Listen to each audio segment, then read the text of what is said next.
نبی کریم علیہ السلام نے صبح صبح سیدہ پاک کو آواز دے کے کہا یہ ہماری تعلیم کے لیے، فرمایا اٹھو، یہ رب کریم سے سوال کرنے کا وقت ہے۔ پچھلی رحمت، پچھلی راتی رحمت رب دی کرے بلند آوازہ، او بخشش منگن والے کانن کھلا جے دروازہ۔ لیکن ہمارا مسئلہ یہ ہے کہ جس ٹائم جاگنا ہے اس ٹائم سوتے ہیں، جس ٹائم سونا ہے اس ٹائم۔ ایک گزارش تو یہ ہے کہ کوشش کریں ان راتوں میں تو کم از کم تہجد پڑھی جائے، اور یہ کوشش کر کے دیکھیں مزہ آئے گا۔ اور پھر ادھر ادھر لوگوں کو دکھ بتانے کی بجائے نا، جب تہجد کی 2 رکعتیں پڑھ لے تو سارا اپنے رب کی بارگاہ میں عرض کر دے، بوجھ بھی ہلکا ہوگا دل کا، راز بھی رکھا جائے گا اور کرم بھی ہو جائے گا۔ اور دوسری گزارش یہ ہے کہ سرکار دو عالم علیہ السلام نے نوجوانوں سے کہا تھا جوانوں یا نکاح کرو یا روزے رکھو۔ یہ بڑے آسان دن ہے روزے رکھنے کے لیے، کم از کم پیر کا تو ضرور رکھے نا، ٹھنڈا وقت ہے، کچھ نہ کچھ وقت یہ آپ کو جو عبادت ہے یہ مضبوط کرے گی، دنیا داروں سے بے نیاز کرے گی۔ سب سے طاقتور وہ مومن ہوتا ہے جسے رب کو منانا آتا ہے، دعا ہتھیار ہے مومن کا، مصلح کے ساتھ وابستگی پیدا کرے، یہ باقی سارے چکروں سے باہر آ جائیں۔ مجھے ایک نوجوان نے کہا کہ یہ لوگ مشہور کیسے ہوتے ہیں؟ میں نے کہا کہ تو شہرت وہ ہے جو لوگ کشید کرتے ہیں، یہ لیے پھرتے ہیں بیچارے آج کل بہت سارے لوگ، جیسے بھی مشہور ہونا پڑے ہونا ہی ہونا ہے، یہ خطرناک ہے۔ ایک شہرت وہ ہے جو خدا اپنے فضل سے دیتا ہے، اللہ اپنے کون سی سیجعل لهم الرحمن ودا، فرمایا جو ایمان لانے کے بعد اچھے عمل کرے گا رحمان لوگوں کے دلوں میں محبت پیدا فرما دے گا۔ یہ خدائی ہے، محبت خدائی، تو یہ کشید نہ کرے، اللہ جو عطا کرے اس پر توجہ کریں۔ ایک تو میں نے آپ کی خدمت میں یہ بات عرض کی ہے کہ ہم نے کوشش کرنی ہے محنت کرنے کی، کسی دنیا دار کے ہاتھوں کی طرف دیکھنا، محنت کریں گے انشاءاللہ، کوشش کریں گے۔ اور دوسرا بھروسہ کرنا ہے رب رسول پہ، اور تیسرا ذہن رکھنا ہے ذرا وسیع قسم کا، محدود سوچیں پیدا نہیں کرنی۔ اللہ تعالی ہماری حاضری کو قبولیت کا شرف عطا فرمائے۔ اب دعا فرمائے۔ اللہم صلی علی سیدنا و مولانا محمد معدن الجود والکرم وعلی آلہ وبارک وسلم۔ اللہ ہماری حاضری قبول فرما، ہمارے گناہوں کو معاف فرما، ہماری غلطیوں سے درگزر فرما، ہمارے علم کو نافع، عمل کو صالح فرما، امت کے حق میں رحمت والے فیصلے فرما، وطن عزیز پاکستان پر نگاہ لطف و عنایت فرما، بیماروں کو شفا عطا فرما، مقروضوں کو قرض کے بوجھ سے رہائی نصیب فرما، تنگ دستوں کے رزق میں وسعت فرما۔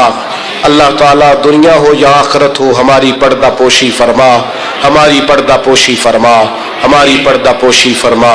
اس محفل کو سجانے والوں اور تشریف لانے والوں سب کو دارین کی برکت عطا فرما۔ رب اغفر وارحم وانت خیر الراحمین۔ صلی اللہ تعالی علی حبیبہ سیدنا محمد۔